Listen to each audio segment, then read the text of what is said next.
Supreme court के senior advocate Ashwini Upadhyay ji claim कर रहे हैं कि इस वक्त देश में ऐसी 5 लाख महिलाएं हैं जिन्होंने किसी पाकिस्तानी से शादी कर ली है, लेकिन वो भारत में रह रही हैं।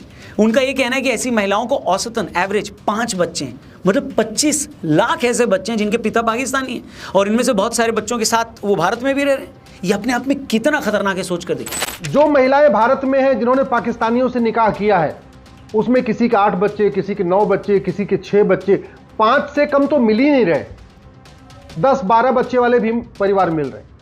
अगर एवरेज 5 बच्चे मान के चलिए तो 5 लाख महिलाओं से लगभग 25 लाख बच्चे जिसके फादर पाकिस्तानी हैं, वो 25 लाख बच्चे भारत में रह रहे हैं। अब जब ये मामले सारे सामने आ रहे हैं ना, तो लोगों में भारी गुस्सा है। लोग बोल रहे हैं कि ये तो सिस्टम की बहुत बड़ी खामी है। इस तरह की शादी के बाद जो भी पाकिस्तानी लड़कियां या उनके शौहर भारत आ रहे हैं या रुक गए हैं या जिनके शौहर भारत आते रहते हैं, उनमें अगर 1% भी किसी खराब नीयत से भेजे गए हैं तो नेशनल सिक्योरिटी के लिए कितना बड़ा खतरा है।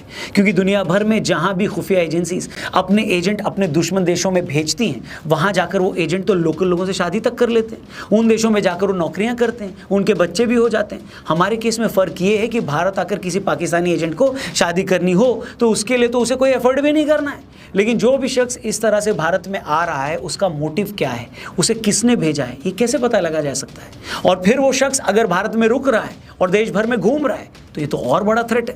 जैसा कि मैंने कहा, अगर आधा % भी इस तरह के केस हैं तो आप ये कैसे पता लगाएंगे, और अगर पता नहीं लगा पा रहे हैं तो ये बहुत बड़ा डेंजर है, बहुत बड़ा खतरा है। और अश्विनी उपाध्याय जी उसी खतरे की तरफ इशारा कर रहे हैं। कभी आपने सुना कि अमेरिका या सिंगापुर या जापान या चीन के किसी महिला ने भारत में आके शादी किया हो और वहां की नागरिकता ले रखी हो? नहीं सुना होगा। लेकिन भारत में ऐसा हुआ है। 5 लाख महिलाएं, उनके 25 लाख बच्चे, उनके लगभग 25 लाख नाती पोते। ये सिचुएशन आज की है।